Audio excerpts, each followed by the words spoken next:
واکسیناتوران یو کاکا ماشومان مو واکسین ته راوباسئ.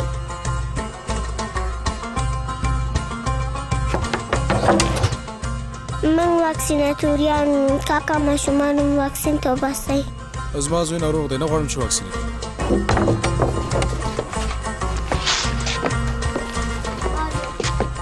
زموږ په لست کې ټول ماشومان واکسین شول. په لست کې ټول ماشومان واکسین شول. راته له یو ماشوم ولې؟